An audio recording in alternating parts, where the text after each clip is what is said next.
Hey everybody, it's Wade. Welcome back to In the Gutter for another weekly comic book haul. I just want to let you know that I opened up an eBay store under Wade Scott Collectibles, and I had been selling almost exclusively props and costumes from the TV series Netflix Umbrella Academy, but I'm starting to post comic books again, and there will be other collectibles and toys and things of that nature. So Wade Scott Collectibles, check it out. So this week's haul. Apparently it was Free Comic Book Day, and shout out to Continental Comics in Granada Hills, California for hooking me up with Fantastic Four #1 with an Humberto Ramos cover, Ryan North and script and Humberto Ramos artwork. There's also a giant-sized X-Men story in this one from Jackson Lanzig and Colin Kelly, and art by Iban, I think it's Iban Coelho. I don't know. I have to hear them say it out loud. I don't know how to pronounce it. And then I also got the Amazing Spider-Man Ultimate Universe. This one's got an ASM story with Patrick Gleason cover, and Joe Kelly script, and John Romita Jr. Pencils. And the Ultimate Spider-Man is Cody Ziegler and Dennis, what did I say, Camel? Sorry, I can't read my own writing. And a Jonas Scarf artwork inside. So. And then, that was it. So he gave me those. Thank you to Continental Comics. Oh, wait, one more. Blood Type, EC. He knows what I like.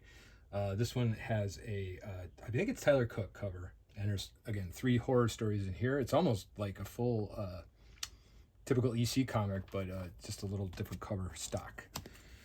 And then from the world of Minor Threats, we have The Brood, issue 4, which I believe is the final issue. This is Heath Corson and INJ covered. This is the George Bloom, Patton Oswalt stories, all from Minor Threats, their little universe.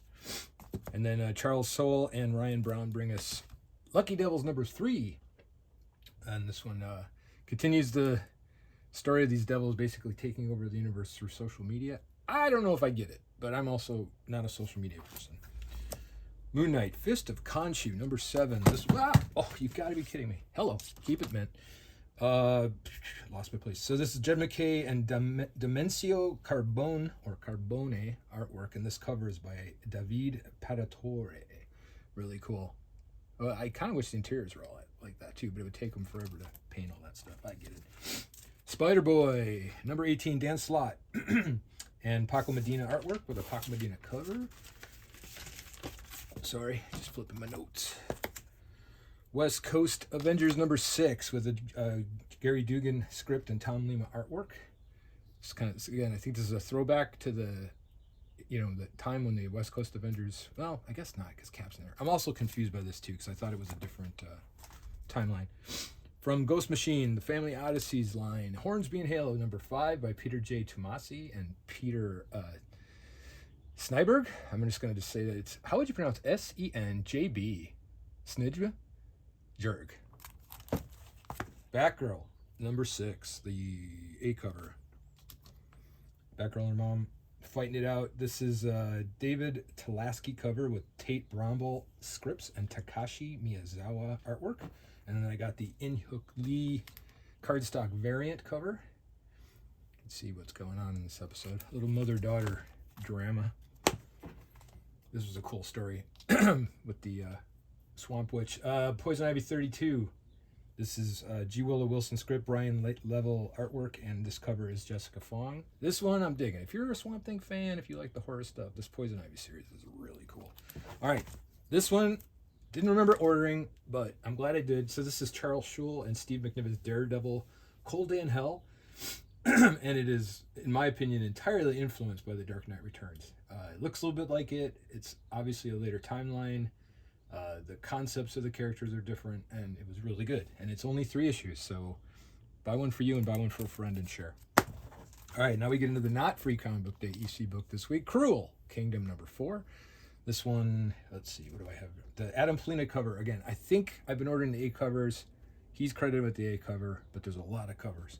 Again, 3 different stories inside. These are the ones that are sort of like medieval, mashed with science fiction and horror. So it's a real interesting genre. I have never seen anything like it. And then also from Ghost Machine, this is the Hyde Street imprint, or I'm sorry, Ghost Machine imprint. This is Hyde Street. Jeff Johns, Francis Portella, sorry, and Brad Anderson. really cool books. Again, very surreal, very scary, lots of fun, high quality stuff from Ghost Machine. I'm telling you. And this is a new story that I'm starting out with. So this one is from Oni Press. This is Plague House #1 by Michael W. Conrad and Dave Chisholm. I try to start new indie stories when I can jump on, and this one looked interesting. So Oni Press, Boom, Image, Dark Horse. So all those, most of the time don't let me down. And if you do get roped into something, it's only a couple, 3, 4 issues. So, and you can always drop it. But anyway, like to finish this set. This again is another. This is like a Ghost Chasers kind of thing that goes completely sideways, but I dug it. Looking forward to reading issue #2. All right, everybody, I got that dog I talked about last week waiting for me. I also missed WonderCon because of that dog. So far, it was a great idea to get a dog. All right, until next week, keep your mind in the gutter.